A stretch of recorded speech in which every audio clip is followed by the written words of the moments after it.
ሰላም የተወደዳችሁ ተመልካቾቼ እንዴት ናችሁ? የዛሬው መዳረሻችን ደሴ ገራዶ አለቀለ ልቤ ተንዶ የተባለለት የገራዶ አካባቢ ነው። ወደዚህ ስፍራ ተጉዘንም እንግዲህ አንድ ሸጋ የሰርግ መሰናዶ ላይ እንታደማለን። በዛሬው ቆይታችን እንግዲህ ሰርጉን የማስቃኛችሁ እንደ ጋዜጠኛ ዝርዝር ጉዳዮችን ባህላዊ ጉዳዮችን እየተነተንኩና እያብራራው ሳይሆን እንደ አንድ የሰርግ ታዳሚ ቀለል ባለ መልኩ ነው እንግዲህ የማየውን ነገር የማሳያችሁ ማለት ነው። ስለዚህ እስከ መጨረሻው ድረስ አብራችሁ እንድትቆዩና ቪዲዮውን ላይክ እንድታደርጉ በአክብሮት ጋብዛለሁ። በቀጥታ ወደ ሰርጉ ቤት አብረን እንጓዝ። ተመልካቾቼ እንግዲህ ከደሴ ተነስቼ በታክሲ ከመጣው በኋላ ገራዶ ድልድይ አካባቢ ነው እንግዲህ የወረድኩት። ከዚህ በኋላ በእግሬ ወደ 30 ደቂቃ መጓዝ ይኖርብኛል እንግዲህ ሰርግ ቤቱ ለመድረስ። ሰርጉ የሚከወንበት አካባቢ ሲባ ይሰኛል። ወደዛው ነው እንግዲህ የምናመራው። እንደምታዩት በዚህ የሚያምር መስክ ላይ እንግዲህ ጉዞዬን ጀምሬያለሁ ማለት ነው። እንደሚታወቀው የገራዶ አካባቢ እንግዲህ መስኖ ያለበት በመሆኑ ሌላው ቦታ በድርቅ አቧራው ሲወጣ፣ እዚህ እንደምታዩት እንግዲህ ልምላሜው እጅግ ማራኪ ነው። በእርግጥ ከሰሞኑ ያው ዝናብ መዝነብ ጀምሯል። ነገር ግን የሰሞኑ ዝናብ እንዲህ አይነት ማራኪ ልምላሜ ለማምጣት አልደረሰም። እንግዲህ ከሜዳው ልምላሜ ከሳሩ ከአካባቢው ውበት ባሻገር ግራና ቀኝ ላይ እንደምታዩት ቀደም ብሎ የተዘራ ሰብል እየደረሰ ነው። ስንዴው፣ ጤፉ ላይን ይማርካል። በተለይ ከሩቅ ቦታ ከምዕራብ ወረዳ ከተለያየ አካባቢ ድርቅ ከርሞበት ወደ ደሴ ሲመጣ በገራዶ አልፎ ለሚሄድ ሁሉ የዚህ አካባቢ ልምላሜ ላይን ምግብ ነው።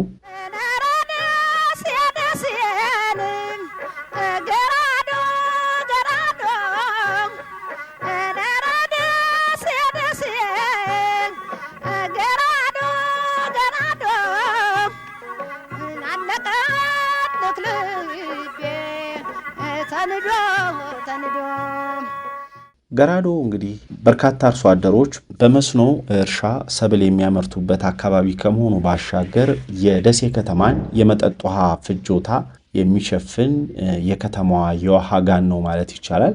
እንግዲህ የደሴ ከተማ የመጠጥ ውሃ ከዚህ ስፍራ ነው የሚሄደው። ሆኖም ግን እንዲህ አይነት ለም አፈር ያለበት አካባቢ እንደመሆኑና በርካታ ነዋሪዎች የሚገኙባትን ከተማ የውሃ አቅርቦት የሚሸፍን ስፍራ እንደመሆኑ ተገቢ የሆነ ጥበቃ እየተደረገለት አይደለም። እንግዲህ በግራ በቀኝ እንደምትመለከቱት በርካታ ቤቶች በህጋዊም በህገ ወጥ መንገድም እየተገነቡበት ነው። በዚህ ከቀጠለ እንግዲህ ምናልባት ይህ አካባቢ አንድም ይህን የመሰለ ለም ማሳ የምናጣበት፣ ሁለትም ደግሞ ውሃው ደርቆ የደሴ ከተማና አካባቢው ህዝብ ከረጅም ጊዜ በኋላ ወይም ከብዙ ቆይታ በኋላ በመጠጥ ውሃ እጦት የሚቸገርበት ጊዜ ይመጣ ይሆናል። ሆኖም ግን ይህንን ልብ ያለው ያለ አይመስልም።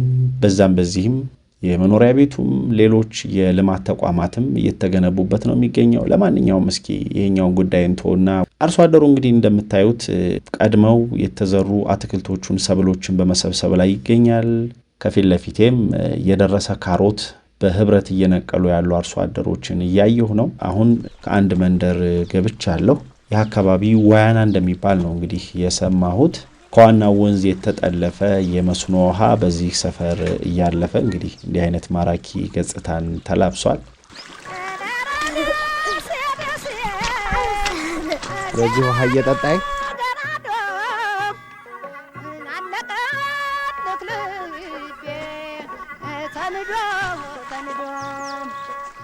የዋያናን ሰፈር አልፌ ሰርጉ ከሚገኝበት አሻጋሪ ላይ ስደርስ ወንዙን ከመሻገሬ በፊት እንግዲህ አንዲትን እናት አገኘው።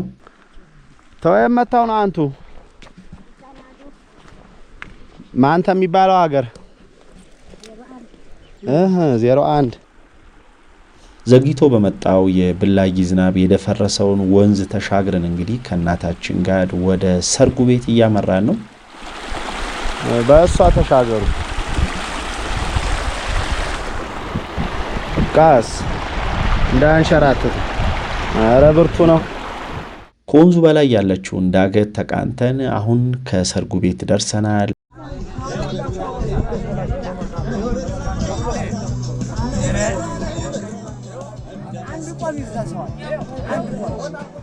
ሰው እየመጣ ነው።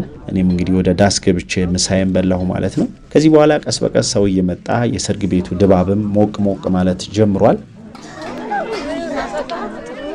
የዛሬው ደጋሽና ልጃቸውን የሚድሩት ሰው ሰይድ ካሳው ይሰኛሉ። ወንድ ልጃቸውን ነው እንግዲህ የሚድሩት ማለት ነው። ሰርግ ቤቱ ሞቅ ሞቅ ማለት ሲጀምርና ሰው መሰባሰብ ሲጀምር ሰርገኛ ከመውጣቱ በፊት አንድ ቤት ውስጥ እንግዲህ ዘፈን ተጀመረ።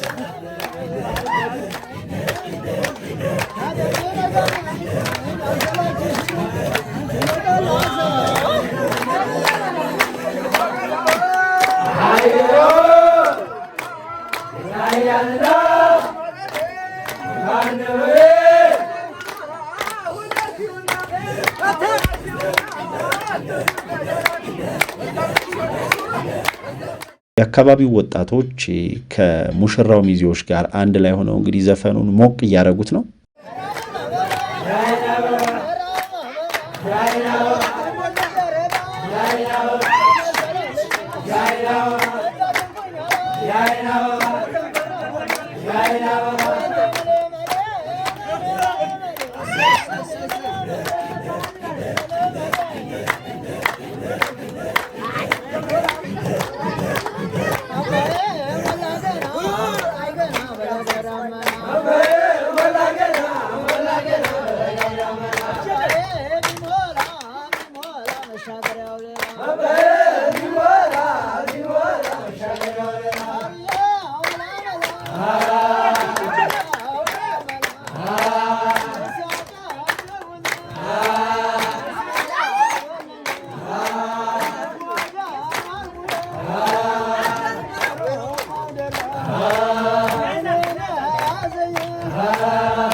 በዚህ የዘፈንና የጭፈራ ወቅት እጅግ በጣም የገረመኝ ነገር ገራዶ የደሴ ከተማ አካል እንደመሆኑ መጠን እዚሁ ከተማው ዳርቻ ላይ የሚገኝ አካባቢ እስከዛሬ ድረስ የጥንቱ ባህል አለመረሳቱ፣ ባህላዊ ዘፈኑ ጭፈራው አለመጥፋቱ በጣም ገርሞኛል።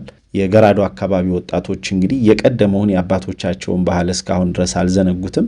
በጣም በሚገርም ሁኔታ እንኳን ገራዶ አካባቢ ቀርቶ ራቅ ወዳሉ አካባቢዎች ራሱ ብትሄዱ ባህላዊ ስርዓቱ በአሁኑ ወቅት እየተረሳና እየጠፋ ያለበት ሁኔታ ነው ያለው። የገራዶ ወጣቶች ግን እስካሁን ድረስ አልረሱትም። ያው እንደምትመለከቱት ዘፈንና ጭፈራውን እያቀለጡት ነው።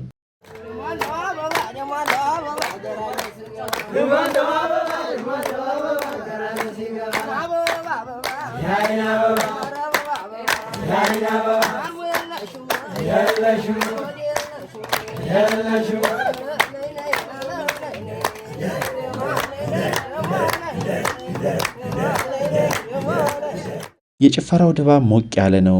እየተቀባበሉ የሚዘፍኑት ወጣቶች ድምጻቸው እጅግ በጣም ያምራል።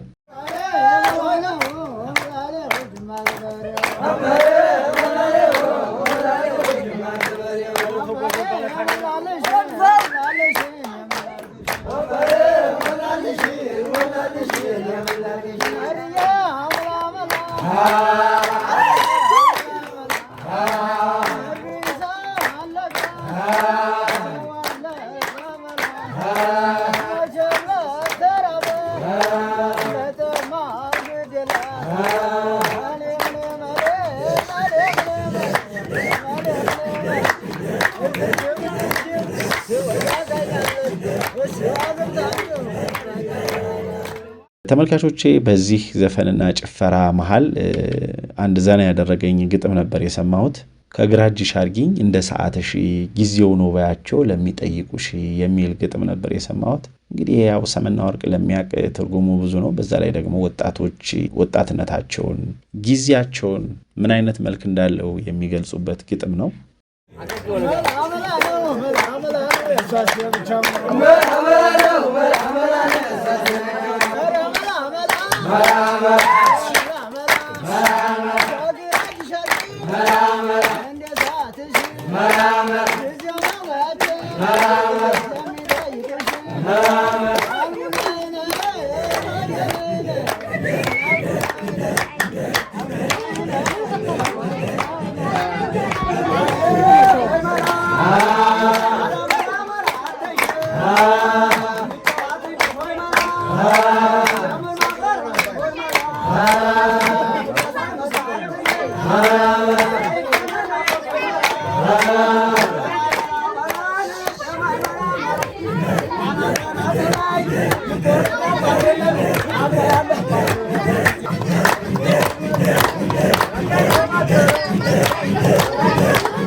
በዚህ መንገድ እንግዲህ ደስ የሚለውን የቤት ውስጥ ዘፈንና ጭፈራ ከታደምኩኝ በኋላ ወደ ደጅ ወጣሁኝ።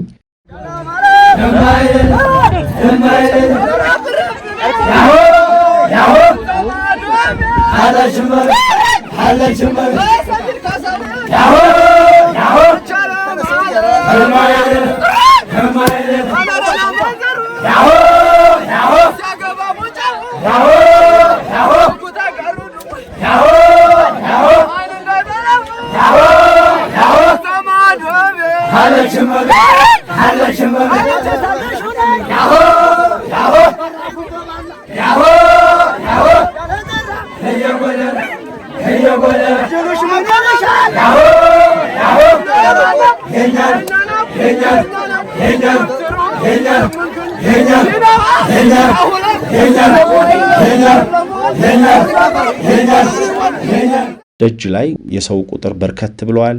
ለጥፍር ቆረጣ ወጣቶች መሰባሰብ ጀመሩ። የጥፍር ቆረጣውም ባህላዊ ክዋኔ ተፈጸመ።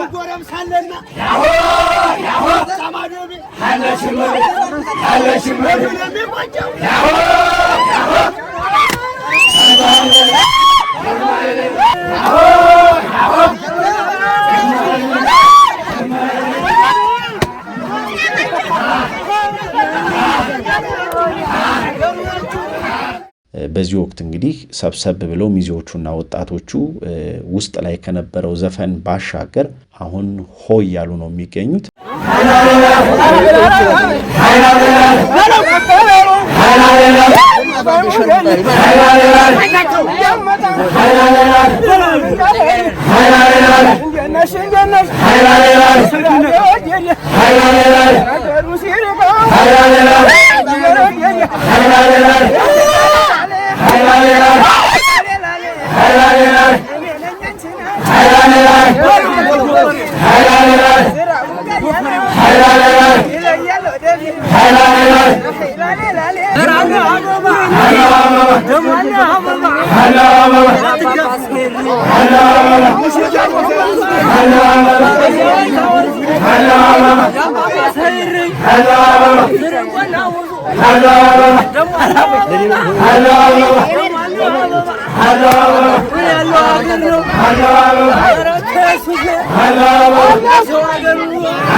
የወጣቶቹ ሆታ እንደምትመለከቱት ደመቅ ያለ ነበረ። ከዚህ ጎን ለጎን ደግሞ እናቶች ሰብሰብ ብለው ከወጣት ሴቶች ጋር በጋራ እየዘፈኑና እየጨፈሩ ይገኛሉ።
ሁሉም በየፈርጁ ሲጨፍር ሲዘፍን ከቆየ በኋላ እንግዲህ ሰርገኛ የሚወጣበት ሰዓት ደረሰ። ሽማግሌዎች በመሪነት ከፊት ሆነው ከኋላ ደግሞ አጃቢና ሚዜ ሙሽራውን አጅበው እንግዲህ ጉዞ ተጀመረ ማለት ነው። የሙሽሪት ቤት ብዙ ሩቅ አይደለም። እዚሁ የደሴ ከተማ አካል በሆነው 20 ሰፈር የሚባለው አካባቢ አዲሱ የሰኞ ገበያ ከብት ተራ ዝቅ ብሎ የሚገኝ አካባቢ ነው። እንግዲህ እስከ አስፓልት ድረስ በእግራችን ነው የምንጓዘው። በዚህ መንገድ ጉዟችን እንቀጥለናል ማለት ነው። ያው ሆታው ተጀምሯል።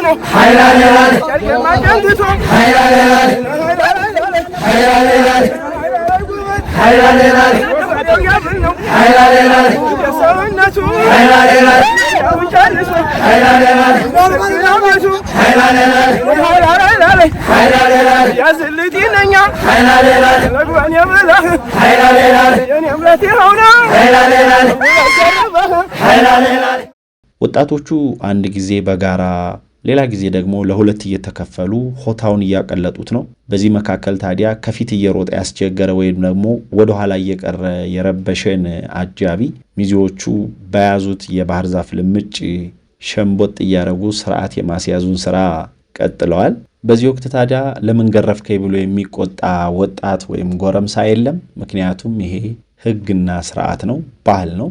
ሚዜዎች ከርፈፍ የሚል አጃቢ ካለ እሱን ስርዓት ማስያዝ መብታቸው ስለሆነ ለምን መታይ ብሎ የሚቀየማቸው የለም።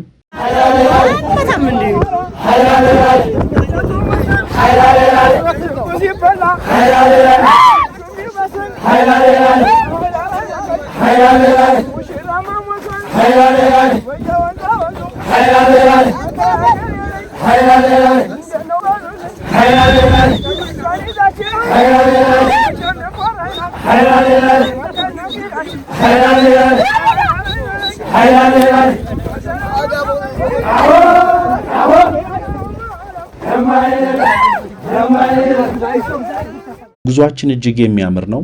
በሜዳማው የገራዶ መልክዓ ምድር ላይ እንግዲህ ማሳውን እያቆራረጥን ሆታውን ደመቅ አድርገን መጓዛችንን ቀጥለናል።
እኔም እንግዲህ ካሜራዬን ይዤ ትዕይንቱን በምስል ለማስቀረት እነሱ ጋር ሩጫዬን ተያይዤዋለሁ።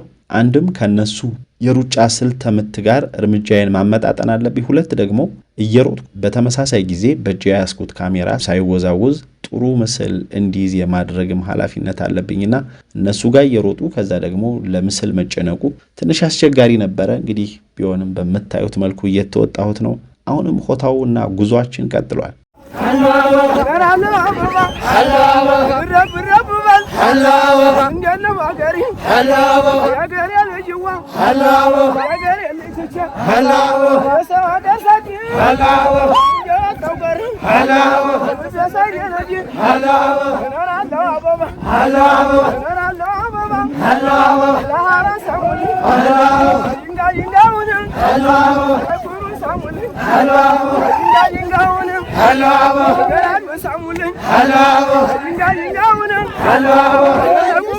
በመንገዳችን ላይ እንግዲህ እየደረሰ የሚገኘው የመስኖ ጤፍና ስንዴ ሌላም አዝርዕትና ሰብል ሁሉ ለሚያዩ ሰው እጅግ ደስ የሚያሰኝ ነው።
በዚህ መልኩ እየጨፈርን ሆየት ተባለ። ሙሽራውን አጅበን አስፓልት ደረስን።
መኪኖቹ የቆሙት ድልድዩ አካባቢ ስለሆነ እንግዲህ የተወሰነ ሜትር አስፓልቱን ሆያልን ወደ መኪኖቹ ቀረብን።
Hello,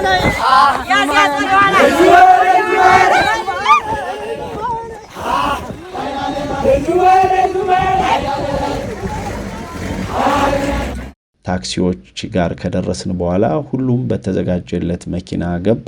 ከዛም እንግዲህ ጉዟችንን ቀጠልን ማለት ነው። ሰርጉ ያው የከተማም የገጠርም መልክ ያለው ባይሆን ኖሮ በእግራችን መሄድ እንችል ነበር። ምክንያቱም የሙሽሪት ሰፈር ከዚህ በጣም ቅርብ ነው። በዚህ መልኩ በታክሲ ተጉዘን እንግዲህ የሙሽሪት ቤት ደረስን። ወደ ዳስ ከመግባታችን በፊት ሚዜዎች ሆ ካሉ በኋላ ያው ከሽማግሌዎቹ ጋር ተመካክረው እንግዲህ ወደ ዳስ ገባን ማለት ነው።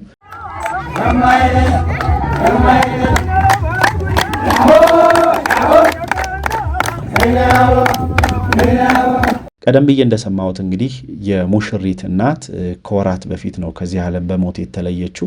በዚህ ምክንያት እንግዲህ በሰርግ ቤት ውስጥ ብዙ የተካበደ ግርግርና ወከባ የለም።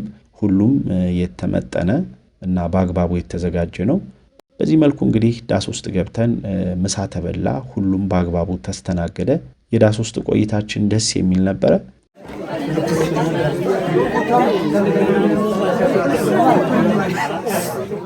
ዳስ ውስጥ እንግዲህ ከምግብ ባሻገር ኒካ ታሰረ ወይም የሃይማኖታዊ ጋብቻው ተፈጸመ። ከዛ ባሻገር ደግሞ ሚዜዎቹ የሙሽሪትን ልብስ እያወጡ ለቤተ ዘመድና ለሽማግሌዎቹ አሳዩ ማለት ነው። ይህ ሁሉ ክዋኔ ከተጠናቀቀ በኋላ እንግዲህ በመጨረሻም ሙሽራው ከሚዜዎቹ ጋር ሆኖ ሙሽሪትን ካለችበት ቤት ይዞ ወጣ።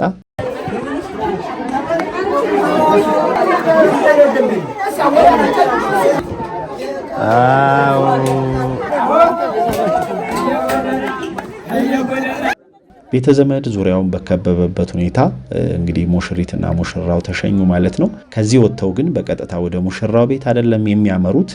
በተዘጋጁላቸው መኪኖች ውስጥ ከገቡ በኋላ ወደ ኮምቦልቻ ሂደው ሽርሽር ያደርጋሉ ወይም ደግሞ የመዝናኛ ቆይታ ይኖራቸዋል ማለት ነው።